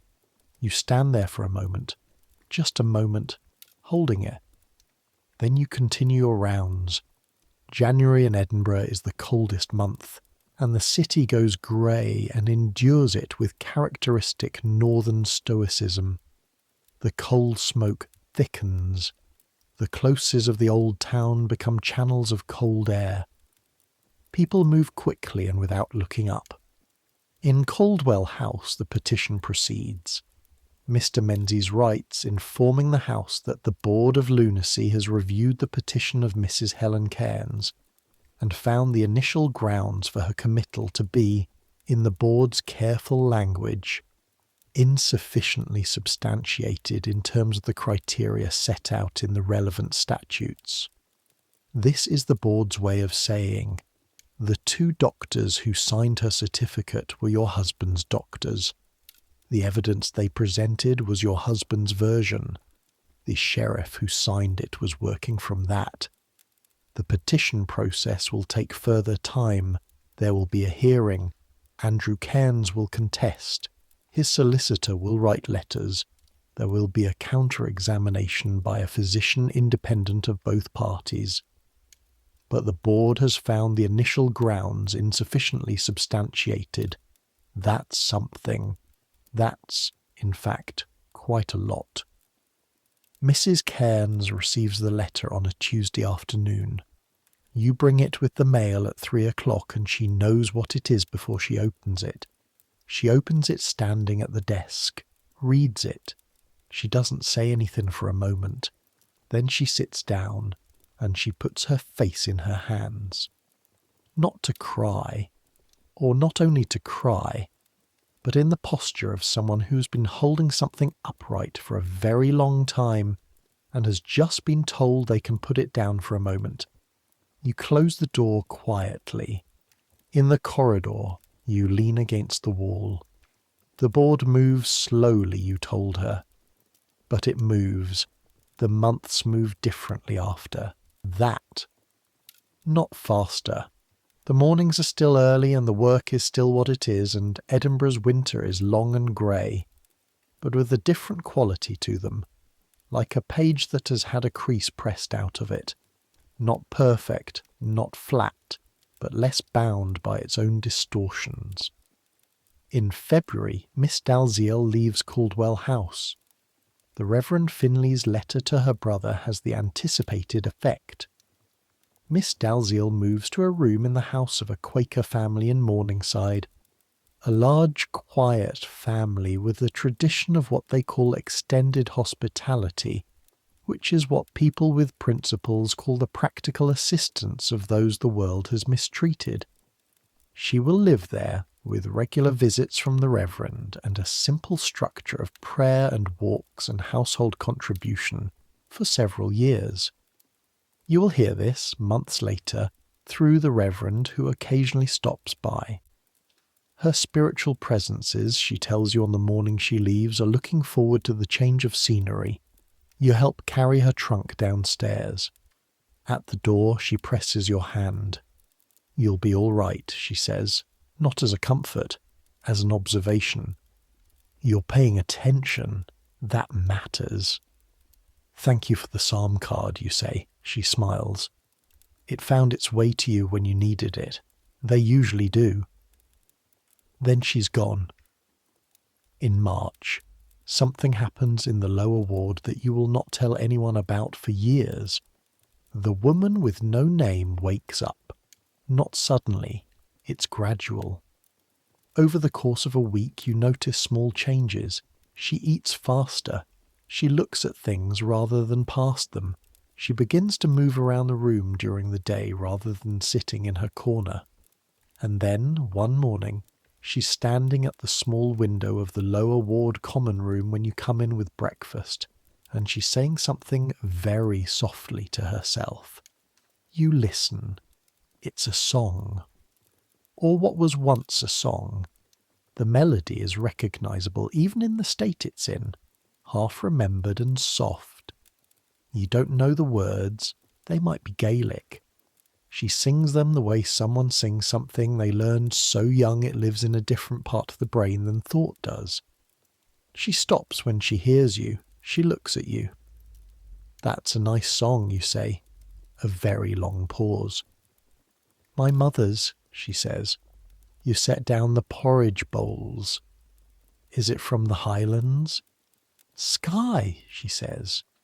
She picks up her bowl and takes it to the window and eats it standing up, looking out at the yard, and she doesn't say anything else. But the next morning she tells you her name. It's Margaret, the same as the grudging woman across the room. 2 Margarets in the lower ward. She laughs when you say this. Not a big laugh, but a real one, and it changes her face entirely. Bessie, watching from her corner, raises her spoon in a small private salute. In April, Mrs. Cairns's hearing takes place before the Board of Lunacy in Edinburgh. You're not present. You're not asked to be present. Your role in the whole sequence of events does not appear in any official document. Andrew Cairns contests with vigour and without success. The independent physician confirms what the board's own inspector noted. There is no clinical evidence of the mental conditions alleged in the original certificate. There are notes indicating domestic disagreement, and resistance to her husband's authority, neither of which appears in any recognised medical taxonomy of mental illness. The board orders Mrs. Cairns's release. Andrew Cairns does not get the deed of conveyance. His solicitor spends considerable sum trying and fails. The property in Morningside, which Helen Cairns's father left to her, remains in her name. She tells you this, the outline of it, on the morning of her last day at Caldwell House, when you bring her porridge for the last time. She's packed. The trunk is by the door. Mrs. Menzies, the solicitor's wife, come to accompany her, is waiting downstairs. "You're going to Heriot Row?" you ask. "For now," she says, "while things are sorted." A pause. "I have friends there, and the house. The house. It will need airing," she says. "My father had good taste in houses. It will need airing, and the garden will need attention. But it's there." She picks up a small case, looks round the room, the window, the desk, the chair, the view of the garden where the first thing you could call spring is beginning. Not much. A tentative greening at the edges. "Thank you," she says. "I didn't—" "Yes, you did," she says, simply, not dramatically, like a fact. You help carry the trunk downstairs. At the door she stops. Dr. Rutherford is there, standing in the hall with the expression of a man completing a piece of complicated arithmetic and arriving at a number he can live with. He shakes her hand, says that he hopes her health will continue to improve. There is a formality to the exchange that is also, you sense, a kind of acknowledgement of what happened, of what could have happened differently. She thanks him. Her voice is even and her eyes are clear. Then she walks out the door and down the gravel path through the spring morning and into the carriage, and she goes. You stay at Caldwell House for 2 more years.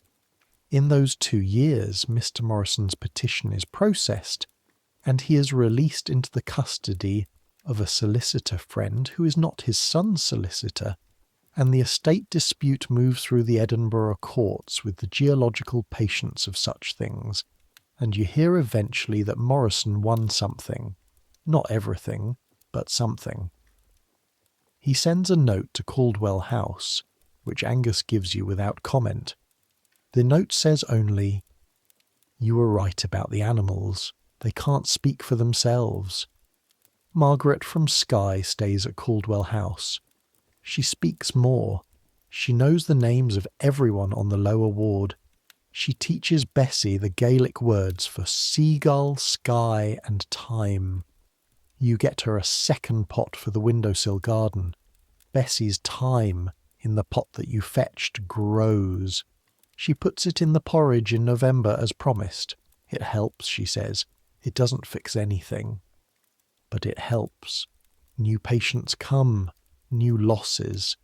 A young man of 18 who comes in speaking in a rush of words that never stop, and who after 6 weeks of Dr. Rutherford's careful management slows to something navigable, and who you walk with in the garden on the mornings when the spring light comes in at an angle over the wall, and who tells you about his father's printing shop in Canongate, and asks you questions about sheep farming that are, the more he asks them, clearly about something other than sheep. An old woman of 76 whose name is Mrs. Agnes Robertson, and who is completely lucid and completely certain that she is in the wrong place, and who is, as far as you can determine, correct on both counts.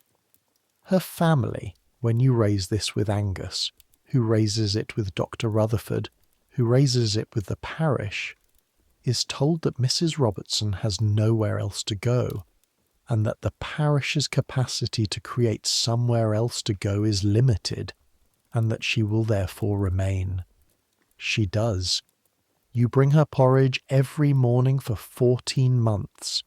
She tells you about Edinburgh in the early years of the century. The real Edinburgh, the one before the railways, the one she grew up in. And what she tells you is both completely alien and absolutely recognisable, because it is a city full of people trying to get through their days, and in that sense it is the same city you're navigating now. She dies in the spring of your second year, quietly, in the night, of nothing in particular, of being 76 and cold and without the resources of hope. You sit with her body until the morning attendants come. You hold her hand because it seems like the right thing to do. She would have been unsentimental about this. She was unsentimental about everything. But you do it anyway. In your second autumn at Caldwell House, on a Friday evening in October, almost exactly a year after you arrived, you sit by the window in the back room and watch the garden go dark. The light in Edinburgh in autumn has a quality that you've come to love with the specificity you couldn't have predicted. It comes in from the west at a low angle, and it catches the last leaves on the sycamore in the corner of the garden and turns them amber and gold for about 20 minutes before the sun drops behind the buildings and everything goes grey. 20 minutes of amber and gold, every evening, weather permitting, for about 6 weeks in October and November. You've started going to the backroom window specifically for this. Angus knows. He doesn't say anything, but sometimes, on his way to somewhere else, he slows past the door and glances in, and there's something in his face that is not quite smiling, but is in the same neighbourhood. The house at dusk is a different house than the house at dawn. At dawn, it's all forward motion. The day, beginning, the patients waking, the routines asserting themselves against the night. The day arriving with its small requirements and its particular griefs, and its occasional unexpected moments of something you can only call grace. At dusk it slows. The afternoon light going, the fires built up, the sounds of the house settling into something quieter. Not silence, never quite silence, but a lower register. The crying from upstairs, which you've learned to hear as simply part of the air of this place, the way you've learned to hear the wind in the eaves and the sound of the city beyond the garden wall. You think about the city beyond the garden wall. You think about the Edinburgh you've been learning, the High Street and the Grass Market and Greyfriars and Arthur's Seat and the Newtown streets and the closes going down into the dark, the apothecary and the coffee house and the post office, where you stood on the pavement for 20 steps before turning back. You think about the people you've met in this house, Mr. Morrison and his principles, Miss Dalziel and her presences, Mrs. Cairns at her desk writing, Bessie and her time, Margaret from Skye, who sings her mother's song by the window in the morning. You think about what Angus said. Nobody here is all bad. Some situations are all bad. That's different. You think about what Caldwell House is. It is a house that contains people the world has decided to put away, for reasons that range from genuine medical crisis to family convenience to poverty, to the misfortune of having a father whose house was worth money. It is run by a man who believes in humanity and cuts corners, inspected twice a year by a system that sees what it is shown, paid for by a combination of family money and parish fees that determine the quality of your mattress and the size of your window and whether anyone knocks on your door in the morning. It is a place where human beings are stored, but it is also a place where human beings are present, where Angus mops the floors and you bring the porridge and Bessie grows her thyme and Mrs. Whitelaw cries every night, and in the crying is the evidence that she is still here, still feeling, still alive in whatever way is available to her. That presence matters. You believe this now. Not because it fixes anything. It doesn't fix anything. The law is still what it is. The money is still what it is. The board visits twice a year. But presence matters. Being seen matters. Being spoken to as if your words are worth hearing. Being treated as a person and not a condition. That matters, even when you can't measure it. Even when the person you're being present for is someone you can't help, beyond the daily fact of your presence. Maybe, especially then. The light goes. The sycamore loses its last amber leaves to the October wind. The garden is dark. The city beyond the wall is already busy with its evening.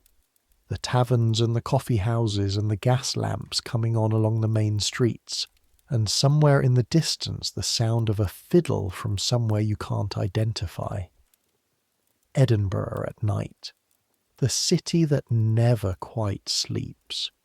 You go upstairs to the small room that has been yours for a year now. The straw mattress that you've supplemented with a folded blanket. The single window that looks over the side wall of the house into the lane beyond. The lane is dark. The moon is up somewhere behind the clouds.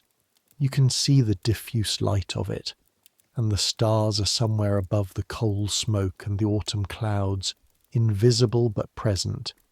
You take off your boots. Your feet ache. They always ache. From the stone floors, the endless standing, the walking to the apothecary and back. You press your thumb into the arch of your right foot and feel the deep familiar tension release, just slightly. Your hands are rough in a way they weren't when you arrived. The carbolic soap dries the skin and the cold air cracks it at the knuckles, and you've started keeping a small pot of tallow for this, which Angus gave you without comment, because Angus's hands are the same. You lie down. The house settles around you. From somewhere below, the lower ward, you think you can hear Bessie talking in her sleep. Something cheerful in the rhythm. Maybe the fish are singing again. From the upper floor, Mrs. Whitelaw's crying. Steady, rhythmic, the tide it is. The wind in the eaves, the distant city. You've been here a year, almost exactly. You came in October of 1847 with 14 shillings and a letter of introduction and boots ruined by the mud of Edinburgh. You arrived not knowing what an attendant did, not knowing the smell of a place like this, not knowing any of the things you know now, what you know now. You know the difference between distress that needs action and distress that needs to be heard, and distress that is simply the sound a person makes when they are where they are, and there's nothing to be done but stay. You know which of those requires action and which requires presence. You know that the difference between those two things is the whole art of this work. You know Edinburgh in a way you didn't know anything when you arrived. Not perfectly, not like someone born to it, but in the way of someone who has walked its streets in every weather and learned which smells mean what and which corners to avoid and where the best light comes from in the mornings. You know the cost of 6 shillings a week against £120 a year. You know what that means in terms of straw mattresses and windows and porridge. You know that the space between what the law says and what happens is where the most important things occur, and that working in that space requires exactly the combination of stubbornness and attention and willingness to act that you discovered, to your own surprise, that you have. You know what it means to post a letter and keep walking, to cross something you can't uncross, to not know if it will work and do it anyway because the alternative is being a person who didn't. You are not the boy from Howick anymore. Not entirely. That boy is in here somewhere. You hear his voice when you're tired, the voice that says, "This is too much. This is not your business. You could go home. You hear it and you recognize it, and you don't always ignore it. Sometimes you listen and you rest, and that's fine. You're allowed. But you don't leave. Tomorrow there will be porridge to make and rounds to do, and someone on the lower ward whose blanket needs checking, and someone on the upper ward who needs to talk about principles or presences, or the son who shouldn't have done what he did. Tomorrow there will be Edinburgh, in all its enormous, smoke-filled, complicated, brilliant, ruthless, human enormousness. Tomorrow there will be the smell of the house in the morning, carbolic and coal fire, and something underneath that you've stopped noticing as unpleasant and started noticing as simply the particular smell of this particular place where you live. But that's tomorrow. That's tomorrow's task. Right now, the city is going about its night.